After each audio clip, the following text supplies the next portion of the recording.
Welcome to Evolutionary Men. I'm your host, Jason Lang. Let's get started.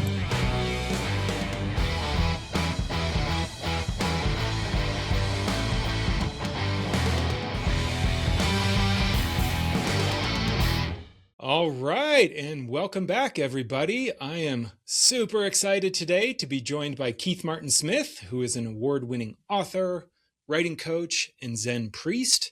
He is passionate about human connection, creativity, and evolution. And even more important than all that, Keith is one of my oldest and dearest friends who I've, in some sense, been sitting in circle with for almost 20 years now, even though I had a little gap in the middle. And has been a seminal part of my journey as a man and into men's work and growth and transformation. So I'm very excited to have him on here. It's kind of shocking to me in some ways. I haven't yet, as he is a deep, deep practitioner and men's work leader in his own right. And welcome, my friend. Very good to be here, Jason. It's good to see you, over the internet tubes here. It's weird because you're only like 3 miles from my house. So yeah, we're back in the same neighborhood and even closer as of a couple weeks ago, which is really, really exciting to me. So looking forward to spending even more good time with you. Hell yeah. But so, yeah, where I want to start, man, is, we've known each other, I think, since 2006, which is, that's right. Yeah, it's really just hitting me. It's probably literally about 20 years, maybe 20 years is July for me. Yeah. Yeah. Wow. That's so crazy. And, so what I want to start with is, what kind of drew you into the path to begin with, which is where we merged together. Like the men's work path. Yeah. Men's work growth, the whole jam. I mean, you have such an incredible resume in some sense of all your background. And, so I got into martial arts when I was like in grade school, and then, and then I sort of worked that through high school. And then when I got into university, I switched to what I train in now, which is Northern Kung Fu. And that just became a bedrock of my life. It's weird because I'm an Enneagram 5. And so, typically 5s are really disembodied, sort of stereotypically. But I found that embodiment practice, maybe because it's complicated and it was, had all these lineages to it and all these different practices and internal and external facets. And it has been a beautiful system. And so getting into that in my 20s, I think just grounded me in a way that served me throughout my life. At the same time, I started having spontaneous sort of awakening experiences as a teenager and again through my 20s that were very ungrounding and quite terrifying. I had no history I didn't know what mysticism was. I'd never heard of it. I'd never read any like Hafiz or Rumi or anything like that. So I had no reference point, but either a conventional dogmatic Catholic one, which is how I was raised, or where I had defaulted to, which was a reductionistic, materialistic, scientific worldview where, consciousness is just an epiphenomena of the brain, and there's no meaning. Basically the world is a flat, dead place that we just pretend like, there's actually anything worthwhile here. And so I was in a place of really sort of terrible existential pain because the experiences with my worldview were completely incongruent.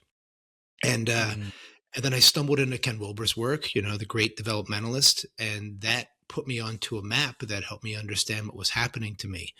And really, rather than giving up on life, it gave me a sense of where I was and where it was possible to go from there, which was really just, I'll forever have a debt to Ken for that. In some ways, I think it saved my life. And all that, then, I was married at the time and was in a 12-year relationship and a 5-year marriage in that relationship. And that ended in my early 30s. And I ended up in Boulder and ended up working for Ken Wilber, which was crazy, which is where I met you and a bunch of other people. And that was where our mutual friend, Casey, gave us an invitation to join a men's group. And I'll never forget the way he asked me because he said, hey man, would you like to join this men's group that I'm forming? And my response was, why would I want to be in a group of men? It was just like, that sounds terrible. Like a group of dudes, like I've spent my whole life avoiding men. Like I don't want to be in a group of men. And he was like, well, just come try it out. And with that began a whole nother journey into shadow and community and, courage and, all these things that we work on. Yeah. And just one other piece I would love for you to layer in, as much as you're comfortable, but like where you actually grew up, because I think it's really important in terms of the default mode masculine culture. I think you were a part of and the journey you've made since then. Oh, 100%. Yeah. So I agree. My dad was born in 1936. He was the eighth of nine kids in the Deep South. My mom, working class Irish. I grew up in a pretty rough knuckle, tough working class Irish family on the East Coast. And, it was a place where sensitivity, gentleness, kindness, these things weren't part of the culture. It was very much, my dad died 4 years ago. I never saw him cry in his entire existence. Never. Like I never saw the man shed a tear. Didn't do hugs, didn't do affection. My parents had a strained and distant relationship. Their sort of their whole marriage. And my mom was tough. I mean, my mom was raised in the old world and she really believed, spare the rod and spoil the child. So it was a challenging upbringing in some ways. I went to a corporal punishment Catholic school. So we got smacked around a lot. So I came out of that environment in my early 20s and I was tough. I was mean in a lot of ways. I was completely shut down emotionally. I didn't know I was shut down emotionally. I didn't even know what that meant. I probably went 8 or 9 years, no tears of any kind, maybe a little secret tear in a car to a song, by myself, deeply by myself. And I just thought that's the way men were supposed to be. Yeah. Yeah. So key. Cause, I think it's, guys often hear about this work and it's important to know the context you come from, right? Was one where the culture really reinforced and taught you to armor up, right? And in a lot of ways in your life, you had to literally to survive. And I think that's the MO still for quite a few men, not all men, but I think it's important that, oftentimes the skeptics out there, they're like, oh, it was men's work just sitting around crying. It's like, no, some of the toughest motherfuckers I know are in men's work and their job is to lay down the armor, right? Not to get tougher in a sense. And I think you're a great example of that in my witnessing of your journey. Well, thank you. Well, it takes a lot of courage to actually be vulnerable. This is where I would challenge anyone who's like, it's work for pussies kind of a thing. It's like, okay, tough guy. Well, show up and actually tell me something that matters to you if you're so fucking tough, right? It's like the way men misunderstand courage in our culture is sort of profound, right? It's like courage isn't just being the fucking Navy SEAL out there. Like, yes, that's a lazy, low-hanging form of courage. And yes, it is courage, but courage is also telling your wife that like, hey, I'm not getting my needs met here.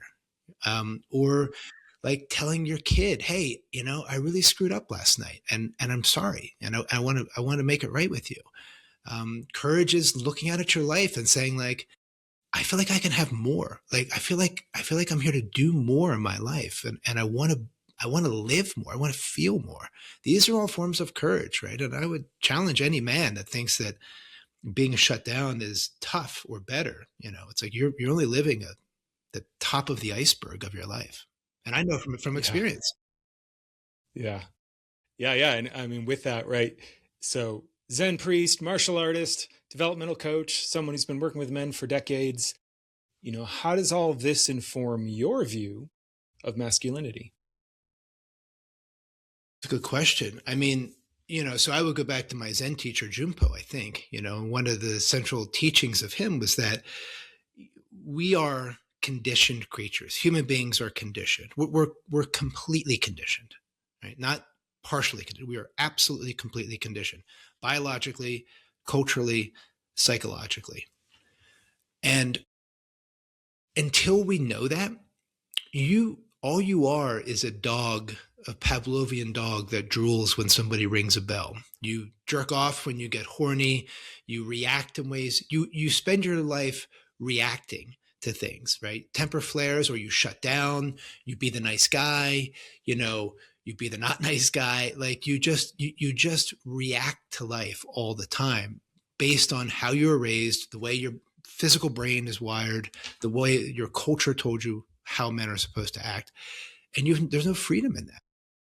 And for me, the path is that you begin to understand that you have the capacity, if you slow down and you acknowledge that you're a conditioned being, that you're not so much a self as you're a process. You're this unfolding process that doesn't really have any real point that's stable or still inside of the ego. It's all flux and movement and thought and idea and projection.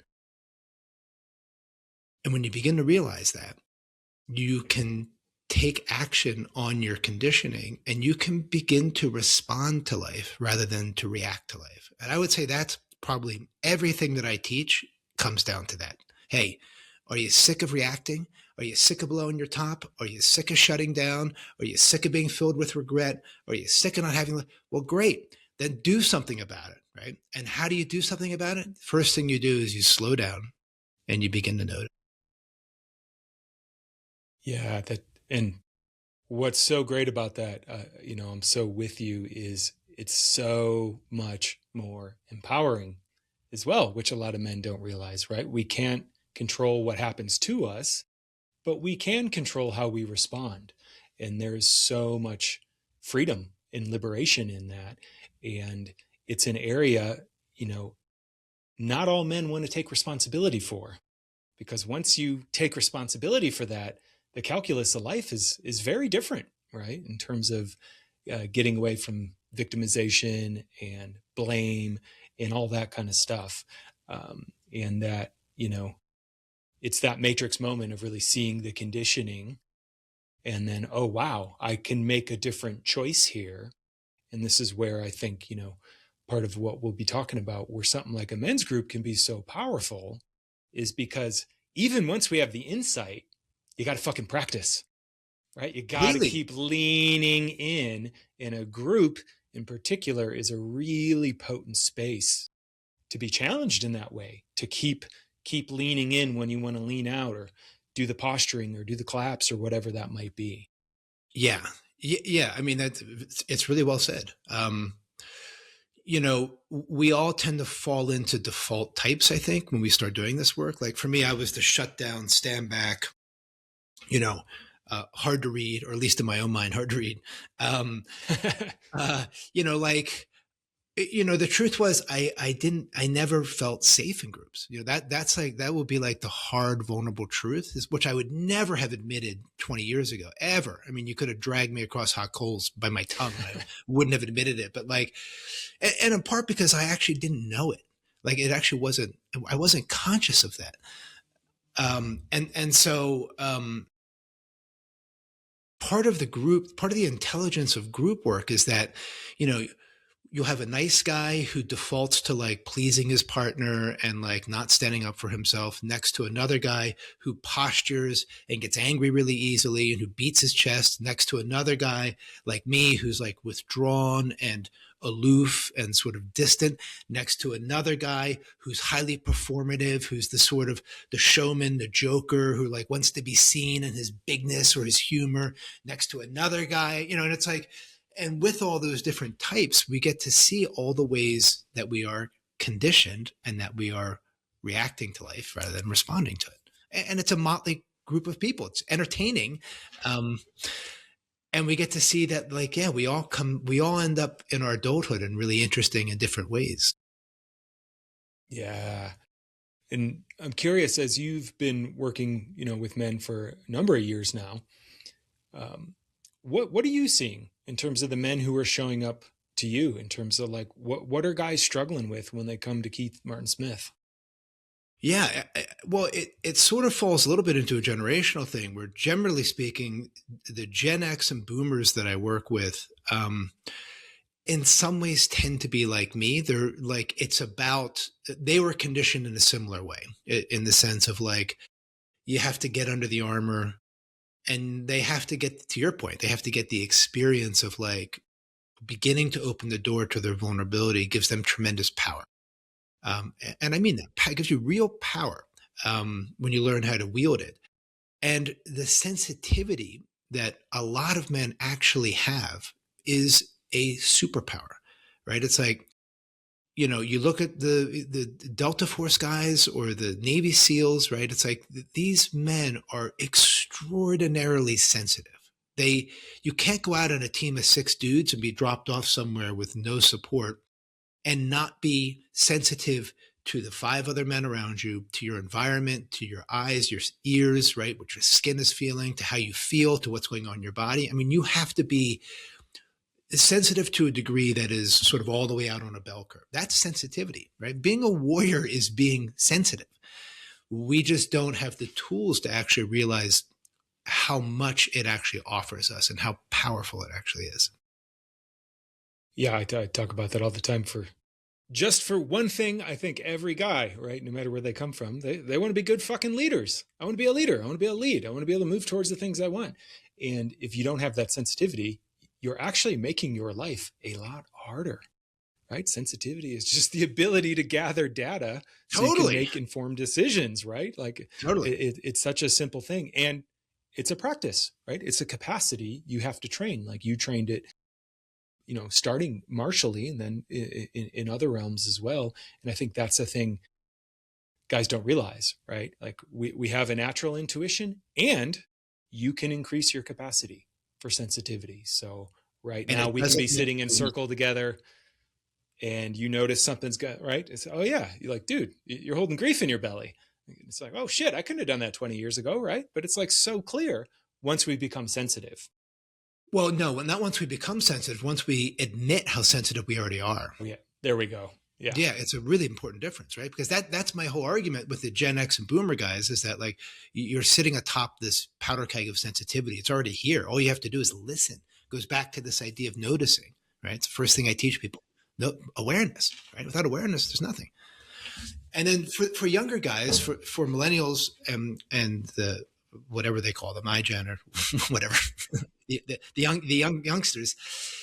These are generalities, but generally speaking, they're struggling with the opposite. They have been enculturated to be like sensitive and soft and open, and but it's in a collapsed, non-agentic, not well boundaried way, and so there the sensitivity is a liability because it isn't tied into what I would call a healthier masculinity that comes into this thing of courage that I already mentioned, right? The courage to take ownership of the sensitivity that you have, to have good boundaries, to be able to understand how to do confrontation in a healthy, embodied way, etc.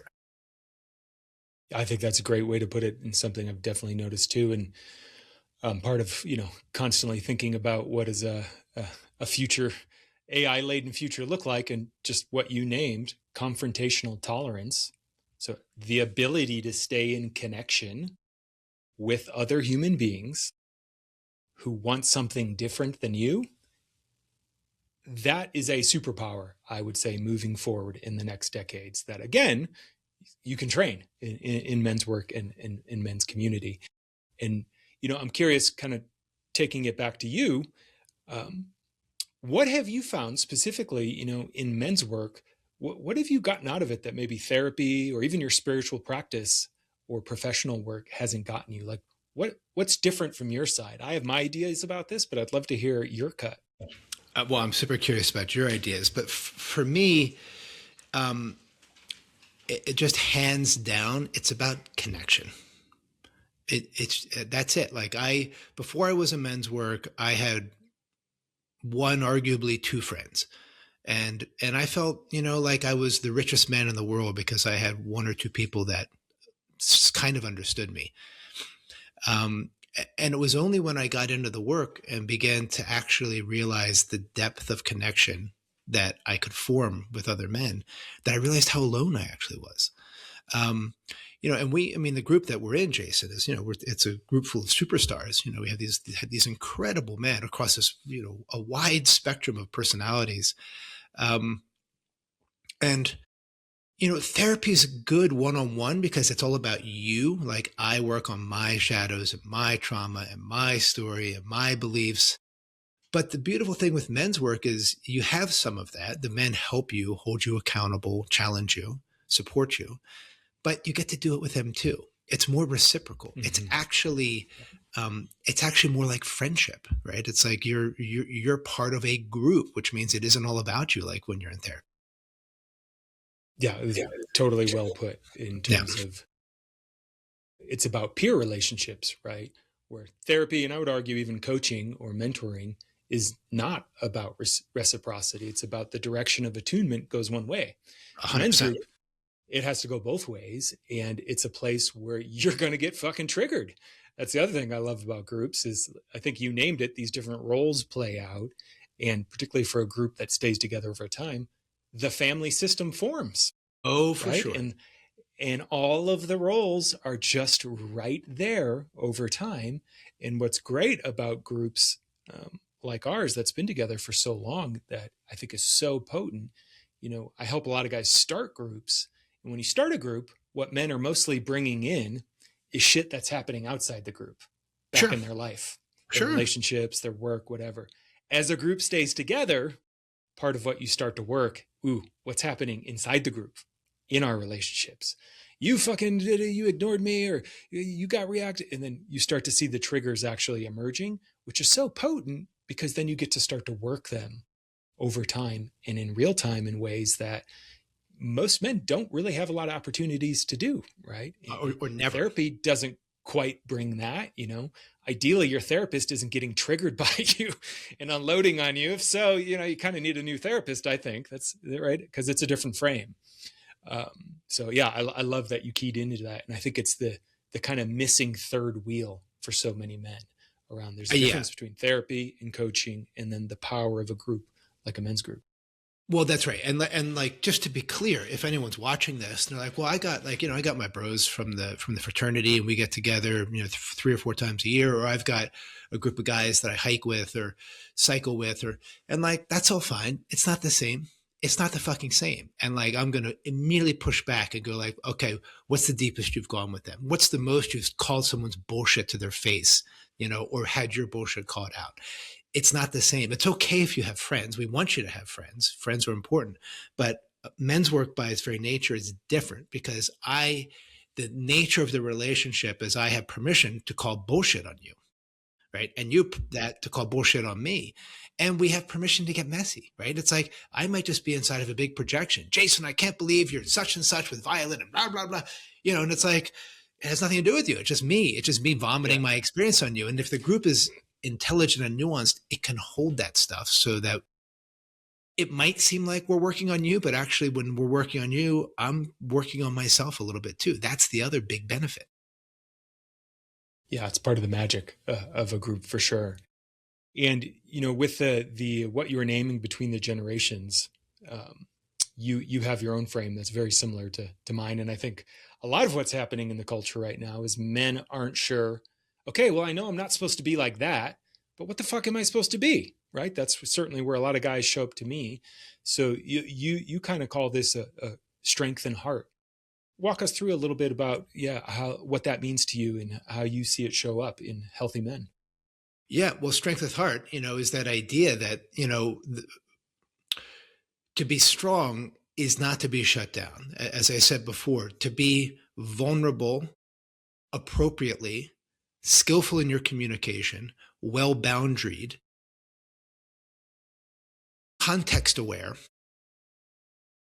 and be able to share both your strength, like, hey, in this situation, I need to be strong for my partner or my kid. And actually, like, I actually need to like maybe stuff it down a little bit and just show up and be in the strong, erect masculine and just be there for them.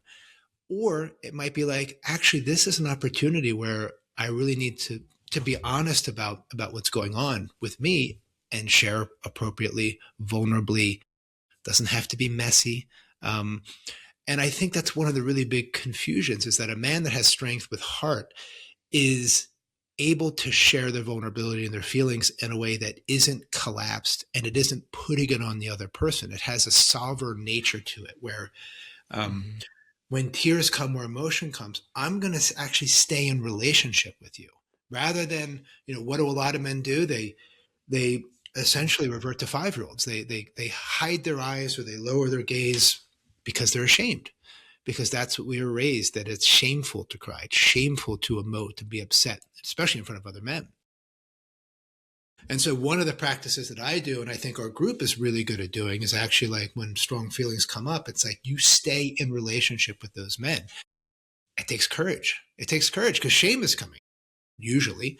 And so you stay in relationship. And to me, strength with heart is all those things. It's being able to discern who's being called to come forth in your relationships with yourself, right?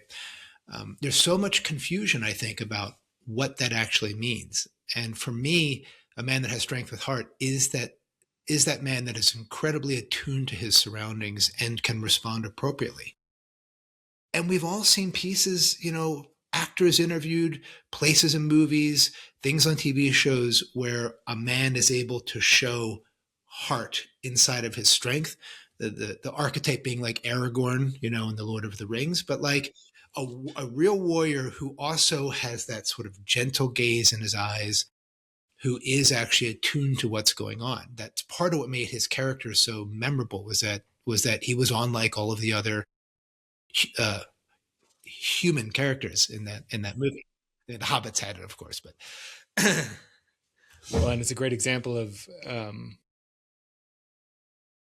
I think for a lot of guys, until they've experienced it, they don't get it. But then, certainly the first times I've sat in circle or now witnessed other men who are present with a man who does that. He's holding himself. He's in the emotion. The tears are flowing, but he's still fucking solid.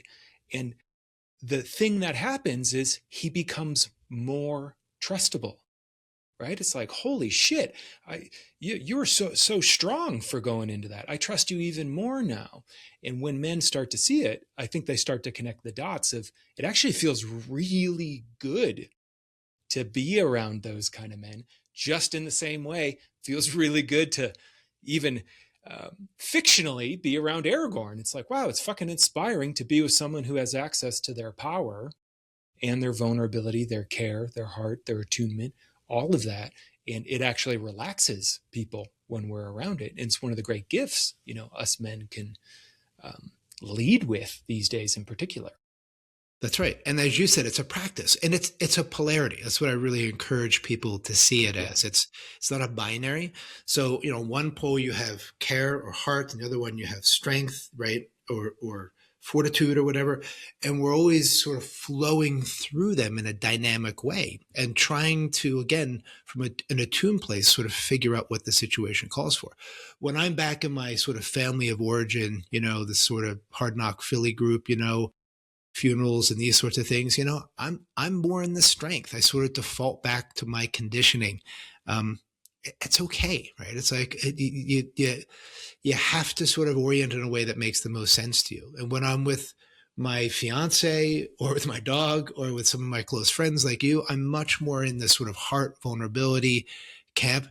And so again, the idea is like, it's not like you do men's work and suddenly you're blubbering all over people all the time or anything like that.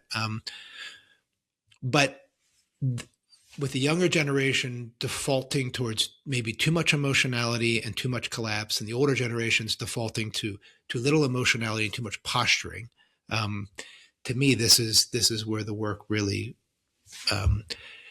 can serve men across a wide spectrum of challenges. Beautifully put. And right, I often use the word capacity, that kind of fluidity is, you already named it in the beginning, it's having the choice. It's being able to choose when I want to open or soften, which a lot of guys actually think, oh, I'm too tough for that. But they don't even have the choice because they don't trust it. They haven't built that wiring yet to really let go. But when we have that choice, like you said, it doesn't mean we go around doing that with everyone. We still have to, be intelligent and wise about where we invite that into our lives. But that is an incredible capacity. And more, I think it's one of the places where men do get to lead, is attuning to, hey, this is a moment to put down the guard and soften. And it's often when men lead that, other men can step into that so much easier, right? Yeah. It's like, you've created this. I wasn't going to share that, but then Keith, the way you talked about fuck, I can talk about that too. And it's one of the, again, many powers of a group dynamic in particular. It's all the time in our group. Yeah. Yeah, right. Literally, right? Like, I mean, someone was sharing about, but then Keith was talking. So and it's true. not just that; it's like the tone too, and like, boy, Jason was really vulnerable with that. Like, I want to share, and I actually want to be seen in my vulnerability too. And I think there's something else that's really important about this. A couple of things come to mind here, but the first one is that like, it's not like this is a fix. I am in many ways a lot like the guy that came from Philly. Like, like I am one of the quieter guys in the group. I tend to be the most armored. I tend to be the most kind of caught in a persona. I feel like I'm always sort of shoveling myself out of that stuff. And like, I'm a highly trained martial artist. Like I did that because it creates security, because I know I can kill another man. So like, it's a way that I actually generate safety. Right. So it's like, I say all that with the idea that like, we don't fix these parts of ourselves, we integrate them into a bigger whole. But like, in many ways, I'm tougher than I was when I was 25 years old, because I'm more integrated. I actually know where and how to push if it's required. And I've stood up to many men in, fight situations and bar situations and on the street situations. And, it's like, I'm not afraid to stand up to someone, but I can do it in a way that's a lot more, again, attuned. Because ultimately what I want to do is not have conflict that's unnecessary. Oh yeah, that's right.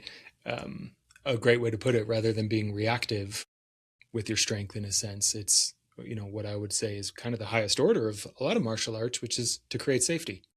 Yeah. Right. I can wield force to create safety when necessary. And that's a huge gift. Couple other things I wanted to get into here. One, I've talked about it a little bit on this podcast, but not a ton. And that's development. One of the things I've always loved about our relationship is geeking out about such things. But you're deep in the world of developmental I am. psychology up to my eyebrows. Yeah, and using it, actually deploying it to support people in their growth. 100%. So just kind of high level, what would you say is important? What is developmental insight, and how is it important to men? All right. It's a big topic, but essentially developmental insight is the understanding that we continue to grow and develop as adults, and we continue to differentiate. The same way an 8-year-old lives in a largely magical world, and a 14-year-old lives in a largely concrete, sort of materialistic world. That's an evolution of how they make meaning of their worldview. That process continues through adulthood for most of us. And so we continue to evolve and differentiate. And it has huge repercussions for men's work, for therapy, for relationship, for how we understand ourselves, how we understand others, and how we understand our world. Not knowing development is like being blind. Yeah. And why do you think it's important for a man to even understand this? Yeah. And how can it impact his relationships in particular? Profoundly. What development shows really clearly is that it determines what our capacities are. So, at earlier developmental stages, sort of if you're in like sort of a purely rational, logic sort of frame, you really, if that's where your center of gravity is, if that's how you're making meaning, you can generally see things like a cognitive bias. You kind of know that you can have a bias in the world, but you're unable to see projection. you're unable to see parts. So you can't see like an inner child or an inner kiddo. Like if someone tells you these things, you can understand them. Like it's not like you can't understand them, but you're not going to generate them on your own when you're actually self-reflecting because they're beyond your capacity of how you make meaning. As we continue to develop egoically, then we can see more and more of the relative self. And so that means, oh, I can begin to see that, like, oh, I have parts. Now, parts is obviously just a construct. I don't actually have parts, right? It's like it's a metaphor. It's this construct that allows me to see, like, from a certain perspective, I have an inner 8-year-old, and that inner 8-year-old has a protector who actually protects him. And I have an inner, I have an inner 14 or 15-year-old, and I have all these different parts, right? And so when I work with couples, one of the things that I'll sort of help them see is like, you may have a part that is sort of fed up in the relationship, but it's a part. It's not you, right? It's just, and like, so the capacity to begin to see parts allows us to differentiate that, part of me might be mad at you, Jason. Like, wow, like maybe you scared my inner 8-year-old and a protector came up, right? But it's like, but that's different if I can hold it that way than if I say, I'm mad at you. There's space, right? So development lets us understand those things in ourselves and in other people. And if we're working with people, if coaches or therapists are watching this, you have to understand development. If I have a client that is at that more rational state, the rational worldview, they really, because they can't really see parts, then I won't do parts work with them.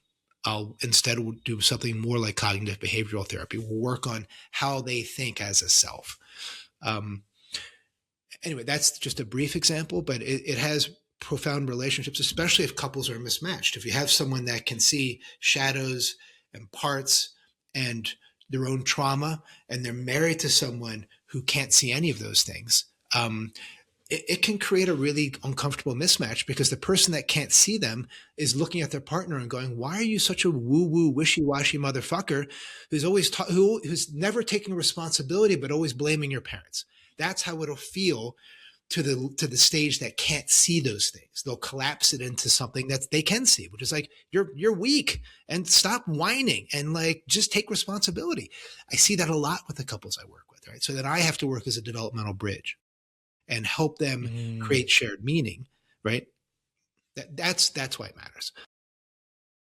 Yeah, so potent. So yeah. I mean, we could do a whole podcast, I think, just on this. But part of what I hear you saying is, developmental insight is really our capacity, how much we can see, and that as we continue to grow, we can see more, and the more we can see, the more choice, again, we have on how to respond. If we can't see something, right? If we can't see it, often we're just in reaction. And that, development is this process of unfolding that we're all on. That's kind of a mystery. We can do work to facilitate it, and you can't rush it either, is kind of the crazy thing too. And I think that causes a lot of pain sometimes. But the last thing I just want to share about, I think it's really hitting me about why even having an awareness of developmental insight as a man can be so powerful is, right, one of the great gifts of the masculine is the capacity to make other people feel seen, right? When other people feel seen and attuned to by you, it engenders, it causes a certain reaction. And I don't mean just, in the sexual realm, but even trust and work and relationships. And again, a lot of what I'm focused on these days is how do men future-proof themselves in a rapidly changing world.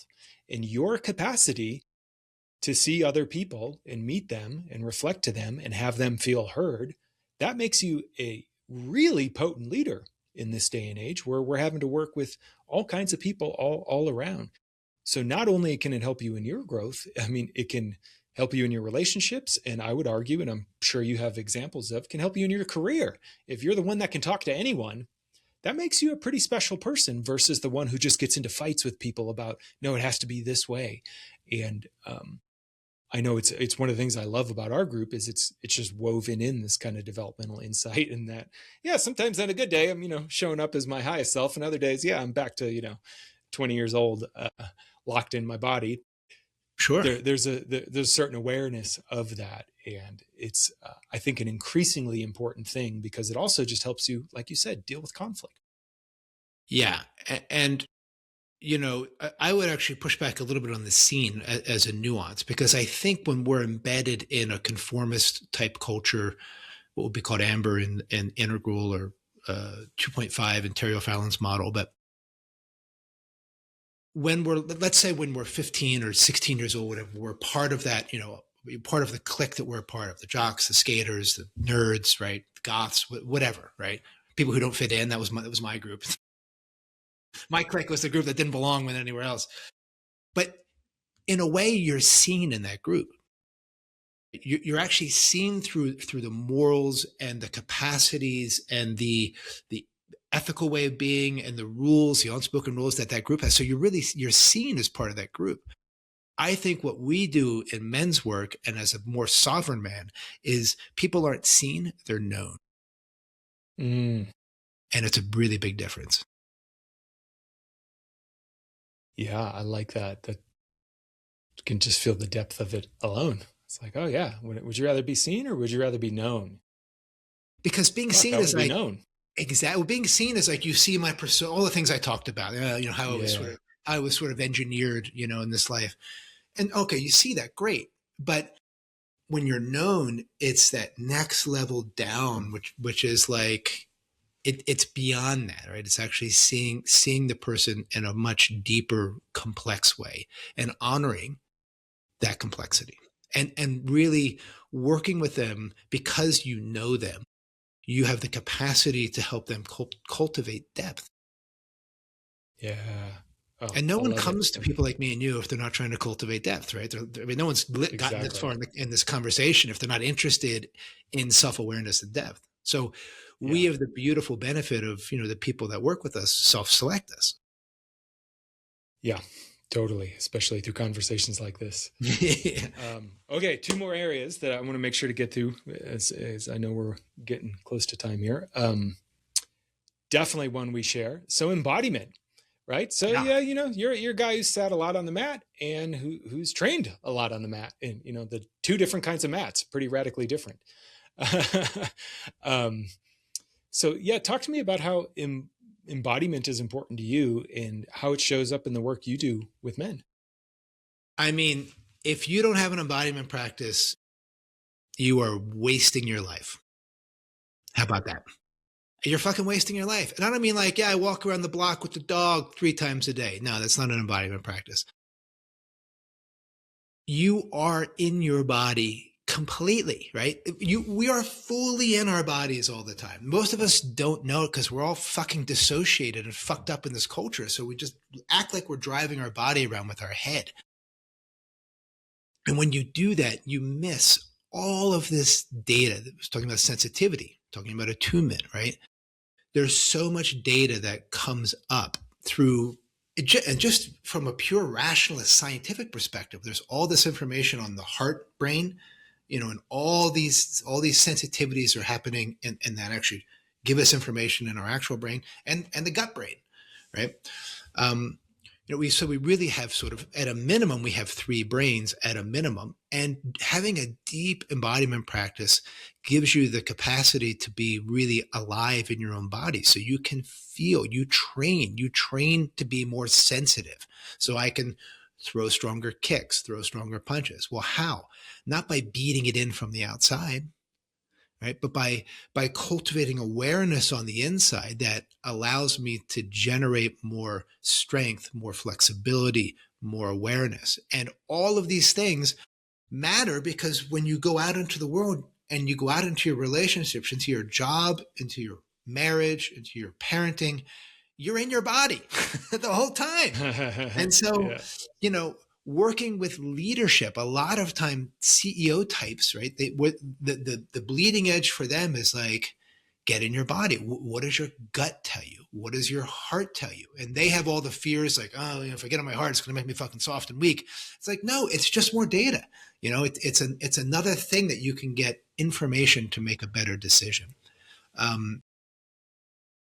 I know, for instance, I know conflict is coming because I feel it first in my body. So my partner says something and it's like, oh, my stomach just tightens and I feel something armoring in my chest. I am at the earliest stages of getting triggered. So I can now continue to react and let the train go where it's going to go, or I can respond and go, "Hey, babe, hang on. I got a little, I'm feeling a little activation here. Can we slow down just a minute?"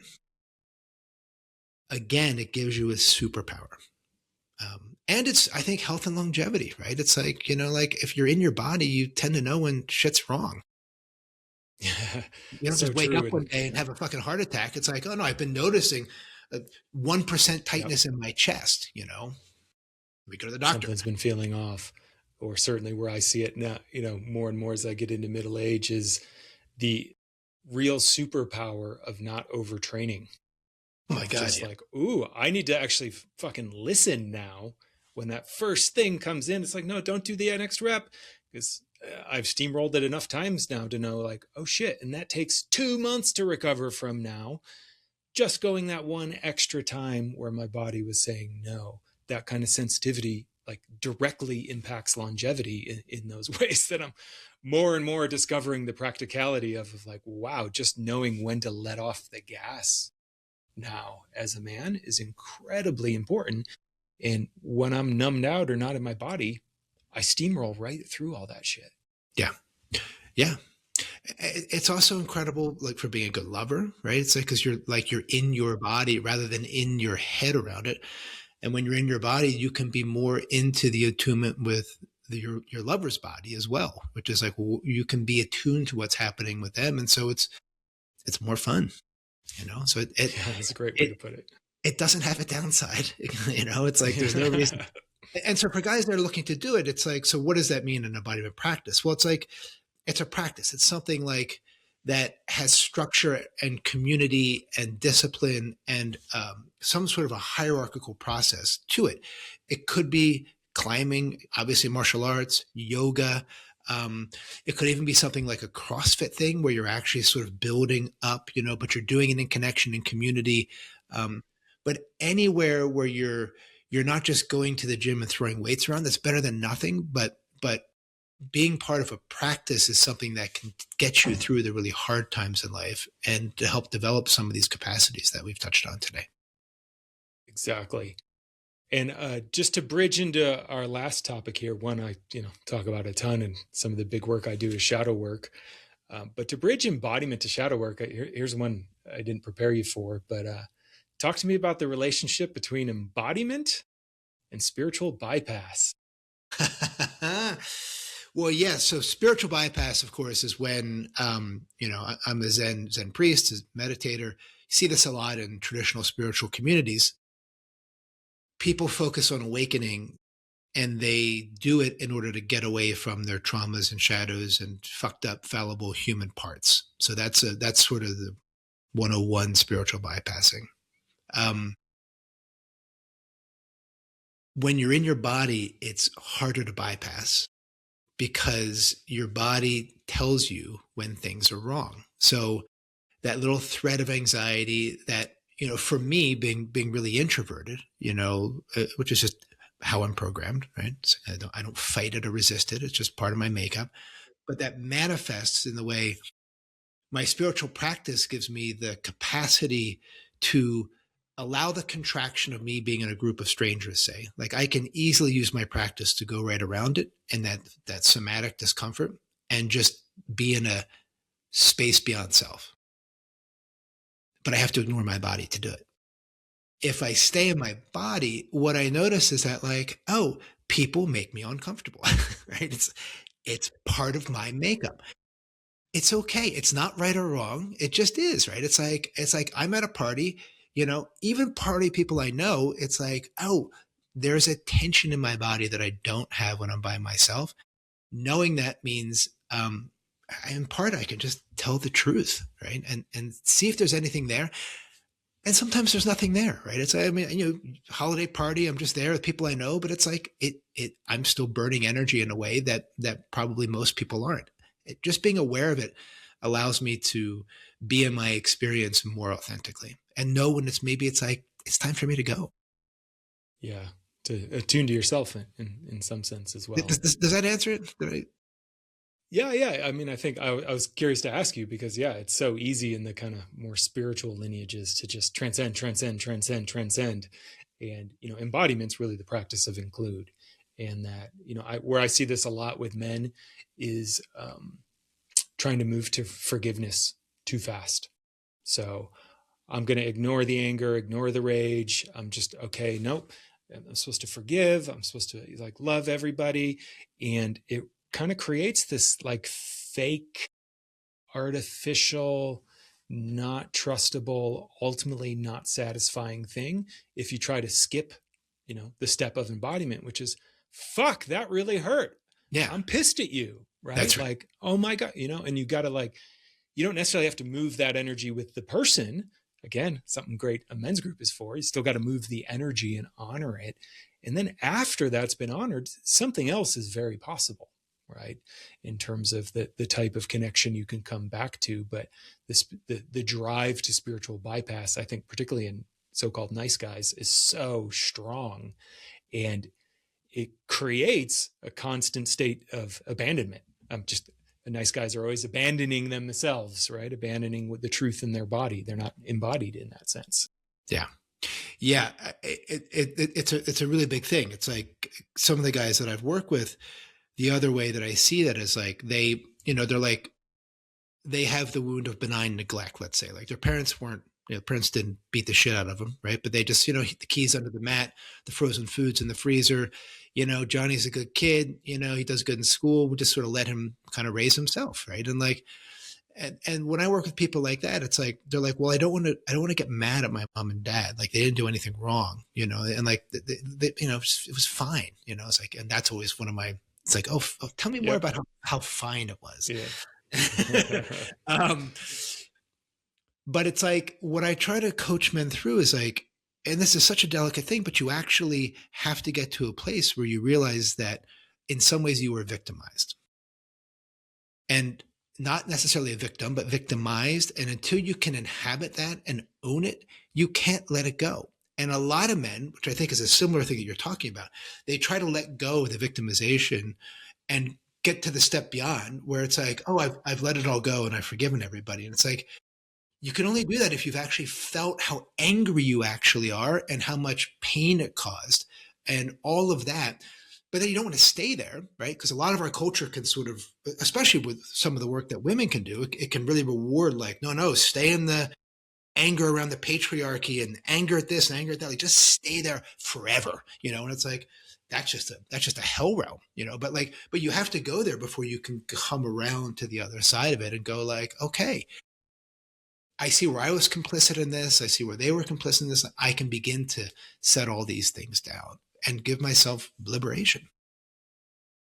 I love that. So spot on. Longtime listeners know one of my first episodes was, so I had a pretty good childhood, which is always like literally that phrase. As soon as a guy says it, I'm like, oh, boom. And there's generally quite a bit there. Yeah, totally. It's like, it's a real thing. But I just want to name kind of what I hear you speaking to, which also tracks with, what I try to work with guys around, particularly around the childhood stuff. And it's acknowledging impact. Yeah.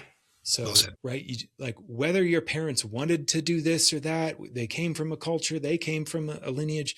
It's really important to still acknowledge the impact it had on you, because until you acknowledge that, my personal experience is it's much harder to take that full responsibility. Well, okay, that happened to me. I'm acknowledging the impact, but now that I can see that happen to me and I can just own that clearly, only I can fucking do something about it now. And blaming them back then isn't gonna really do it now, but I have to acknowledge, the way I was raised conditioned my nervous system in a certain way where this is the response I tend to have. Now, I'm not around mom and dad anymore, but I keep having that response. That's right. Not their fault anymore. Now it's my responsibility to work with that. And I think that's part of really what I hear you talking about. And if you skip that first step, I think it actually makes it harder to fully own what's happening in the moment. I don't think you can. Yeah, there you go. I don't think it's possible. I've just seen it too many times. The beauty is that what it allows eventually is like eventually the process sort of works out where it's like you're like, okay, like you go through the anger, you go through my mom fucked me up, I can't believe what she did, fuck her, whatever it is, right? You get it, you just get all messy with it, right? And hopefully you're working with a men's group and or a therapist that's helping you not to wallow in that, to get out of it as soon as you can.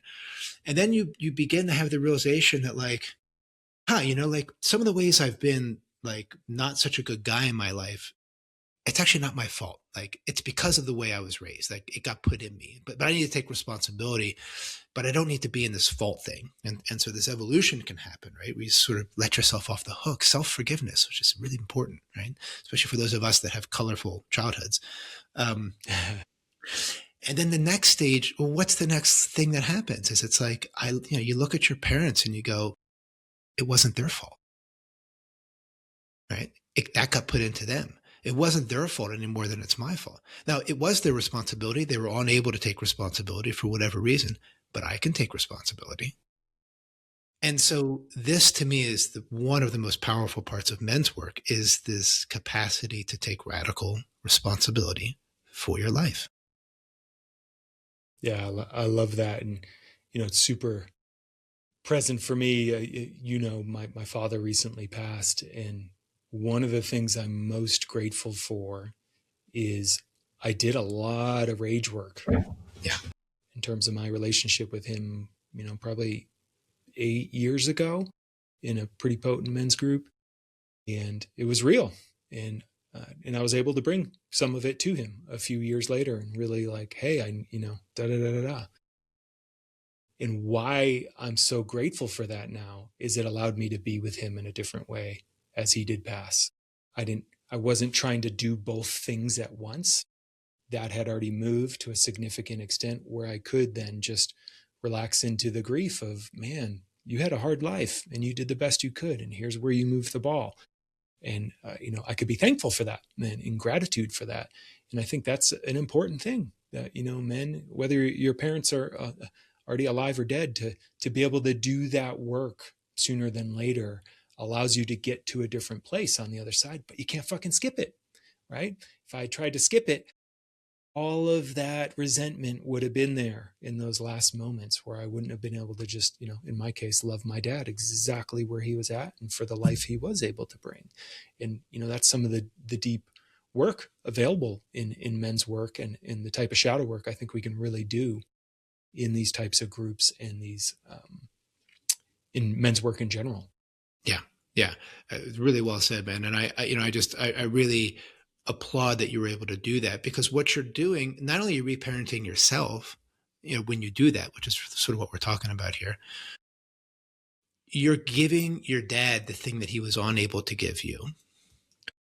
Whereas most of us, right, it's like we get stuck in like, well, they didn't give me it, and so fuck them. I'm not going to give them it either. Rather than let me take responsibility for the karma of this family, for the way things just are, and see what I can do. This radical responsibility piece.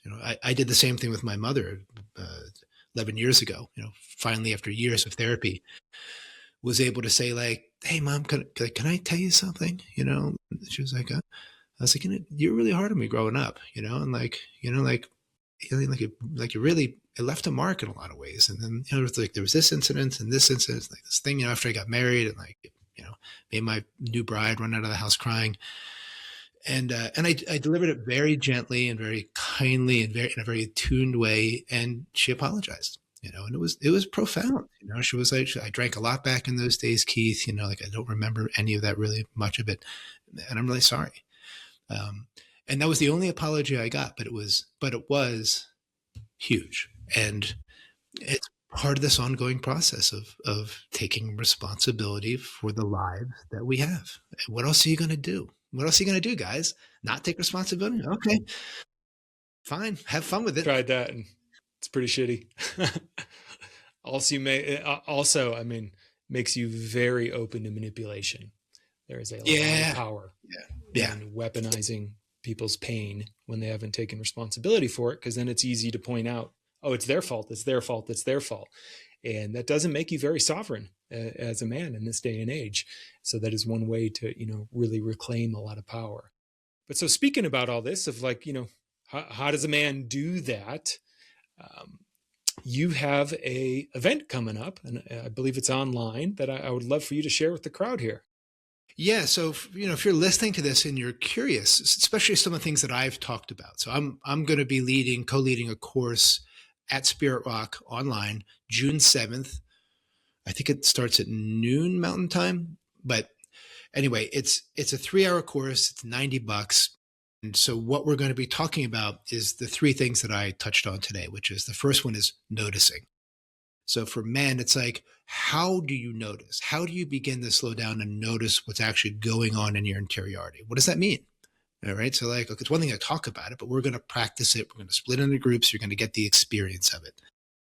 The second thing we're going to get into is courage. Now that you're able to notice, what is your relationship to courage in your life? Where do you show up well? Where do you show up in ways that you could grow and learn a lot more? What would it mean if you were a truly courageous man? We'll explore that, right? Again, this is not a lecture. It's going to be very interactive. Like you'll get to work with each other, work with us. And the third thing, which we've talked about today, is connection. What's different when you do these first 2 things in a community of men who are able to mirror back to you rather than just reading a book on it or taking an online course on it, right? Or going, listen to me blabber, Jason and I blabber for the last hour about this stuff, right? It's like, what does connection actually mean? And we'll take you through practices of like actually how to feel the difference so you get the sense of why it matters. And the hope is that this will give men the tools and the foundations to begin to understand what this work makes possible, and hopefully to help them do things like form their own men's groups. Yeah, love it. I'll be dropping the link along with a link to more information about you in the show notes. And, I'm pretty stingy with who I endorse in this world. And let me be clear, I fully endorse this man and the work he's doing. So if that lights something up in you, go do it. It's going to be fucking awesome. Keith is the real deal and is a deep practitioner. So thank you, my friend, for being here. Long overdue. We'll do it again sometime. And I imagine at some point we'll lead an event for men as well. So that'll be out there someday in the ether. I think that's coming. For sure. Maybe not that far off. I would imagine, teamed up, we could probably open some hearts and crack some skulls. That's right. That's great. And so, yeah, man, thank you so much for being here. Your insight and friendship is always deeply, deeply welcomed and so potent in my life. Likewise, Jason. It's great seeing you. Great talking about something that we're both so passionate about. Absolutely. All right, guys, until next time.